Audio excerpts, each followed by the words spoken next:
What if I told you the most insecure person in the room isn't always the quietest person? Sometimes it's the loudest person, the funniest, or even the most confident looking person. I think honestly, we've misunderstood insecurity. Because honestly, insecurity isn't always obvious. Sometimes it looks like perfectionism, people pleasing, arrogance, and sometimes it actually hides behind confidence. So maybe the question isn't, how do I become less insecure? It's how do I learn to live with it, and how do I learn to, or what is it actually trying to protect me from? I think insecurity gets talked about in a strange way, and I have done this too, where we're told or we tell others be more confident, just accept yourself how you are, fake it till you make it, love yourself, you're perfect how you are. But what if it's not always something we need to get rid of? What if it's actually trying to speak to us and tell us something important? Just think about it. Just think about it for a second, because there's people that seem like they're very confident, they know what they're doing, they have their life together, but in reality they're just craving validation and craving to be accepted. They want everyone to like them, to agree with them. They can't handle criticism, they'll get defensive, and they always compare themselves to other people and put themselves down. Is that really confidence?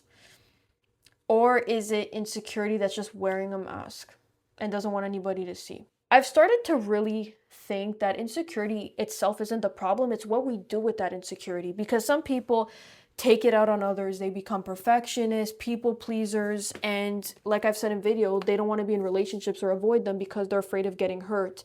And they kind of have this, like, they look like, or they have this superiority complex because they don't want people to see behind the mask of what they really feel and what they're actually insecure of. There's different behaviors, but ultimately they have the same core fear.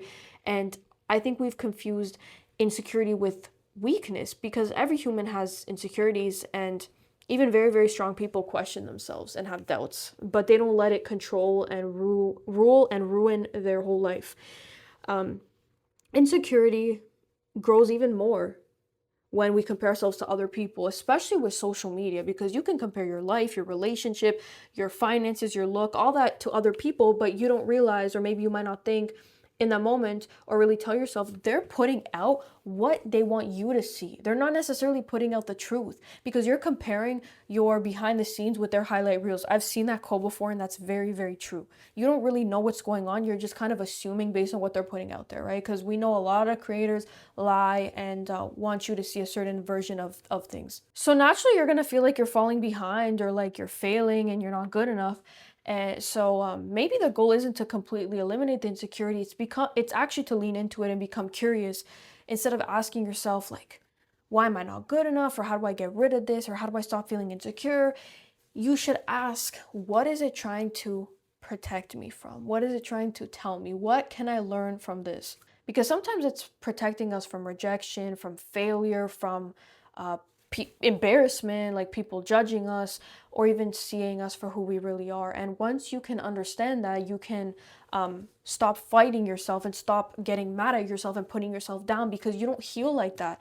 It's not that you heal when it just all disappears and you become confident magically one day, right? It's when you stop letting it dictate everything and decide who you really are, right? Because a lot of the times it can be fueled by other people's opinions of you, and you let it get to your head and you let it kind of rule your life and control you and make you stop, or being afraid of like ever doing something again. Like, I've seen stories of people that have gotten rejected a few times, and now like they think it's over for them, and they feel hated and they feel like that's a representation of their self-worth, but it's not. In my eyes, it's not. There's this saying, how there's a bottle of water and it's worth differently in stores, in malls, in airports, in restaurants, fancy restaurants. So it's not that the water changes, it's where you're at, it's your environment. So maybe you're in environments that are not really appreciating you for who you are. It's not about your worth. And I believe that. There's this notion like the more followers you have online, or the more friends you have, or the more people like you, the better you are and the more worthy you are. But that's not true at all. That's not true. Oh, look how many guys I can get. Look how many girls I can get. And they think that represents their self-worth, and it really doesn't at all. I don't know where this comes from. Or, I mean, I don't really care to know where this comes from, because it's just not true. And it's just this overblown kind of putting like your value on other people. Like, if you place your worth and value on other people, you're always going to be disappointed, and it's going to fluctuate over time, right? So your worth in my opinion, comes from God, and we're all inherently worthy, you know. I think it just ties into insecurity because that's what people get insecure about, like how others see them, you know. But what do you guys think? Do you think it's something we have to overcome or something we just have to understand? I'd love to know what you think down below, and thank you for watching. Bye, guys.